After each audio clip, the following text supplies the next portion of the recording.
Gubernur Jawa Tengah, Ganjar Pranowo kembali menempati posisi teratas elektabilitas bakal calon presiden, capres, menurut survei yang dilakukan Lembaga Indikator Politik Indonesia pada Desember lalu. Direktur Eksekutif Indikator Politik Indonesia, Burhanuddin Muhtadi mengatakan, elektabilitas Ganjar berkorelasi dengan kepuasan publik terhadap kinerja Presiden Joko Widodo alias Jokowi. Dalam survei yang dilakukan pada 1-6 Desember tahun 2022 tersebut, Ganjar disebut memiliki elektabilitas sebesar 8% dalam simulasi 3 nama bakal capres. Dia unggul atas 2 pesaing terdekatnya, ex-Gubernur DKI Jakarta Anies Baswedan, 3%, dan Menteri Pertahanan sekaligus Ketua Umum Partai Gerindra Prabowo Subianto, 7%. Survei tersebut dilakukan Indikator Politik Indonesia dengan mewawancarai secara langsung 1.200 sampel terpilih. Pemilihan sampel menggunakan metode multistage arbitrary slice atau acak bertingkat. Batas toleransi kesalahan atau periphery of error survei ini berada pada angka plus-minus 9% dengan tingkat kepercayaan mencapai 95%. Berikut ini beberapa fakta tentang hasil survei Indikator Politik Indonesia terbaru 1.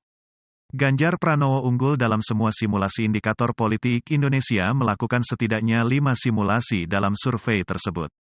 Mereka melakukan simulasi dengan 34, 19, 10, 7, dan 3 nama calon presiden. Hasilnya, Ganjar Pranowo disebut unggul dalam semua simulasi yang dilakukan.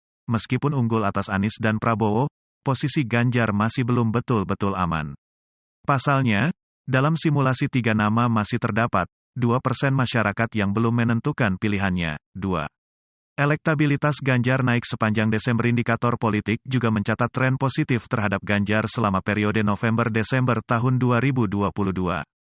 Hal tersebut terlihat dari peningkatan elektabilitas dari 9% pada November menjadi 8% pada Desember.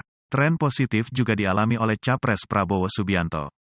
Menurut survei tersebut, Prabowo mengalami kenaikan dari 9% pada November tahun 2022 menjadi 7% pada Desember tahun 2022.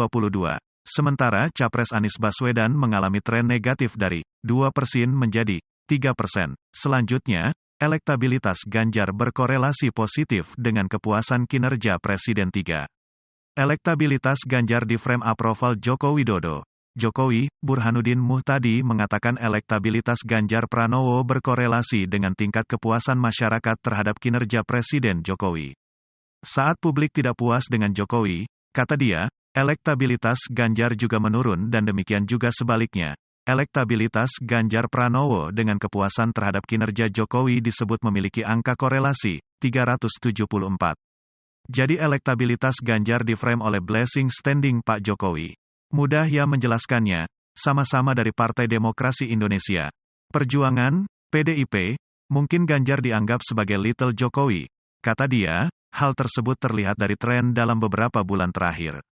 Misalnya, pada periode September-November tahun 2022, kepuasan publik terhadap Jokowi menurun dari 5% menjadi 2% membuat elektabilitas Ganjar turun dari 1% ke angka 9% saat kepuasan publik terhadap Jokowi naik pada Desember tahun 2022 menjadi 3%. Elektabilitas terhadap Ganjar pun ikut terkatrol. Elektabilitas Anies Baswedan juga disebut memiliki korelasi positif dengan kepuasan terhadap kinerja Presiden Jokowi.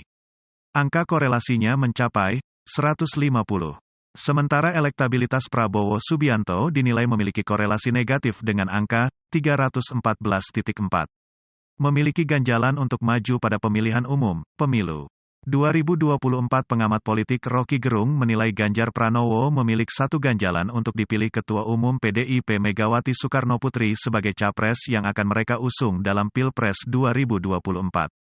Salah satu ganjalannya yakni terkait Soekarnoisme. Rocky menilai Megawati merupakan sosok yang lebih mengutamakan karakter ketimbang elektabilitas. Terlebih hal itu sudah ditekankan oleh Megawati sendiri bahwa elektabilitas tokoh bukan modal yang utama.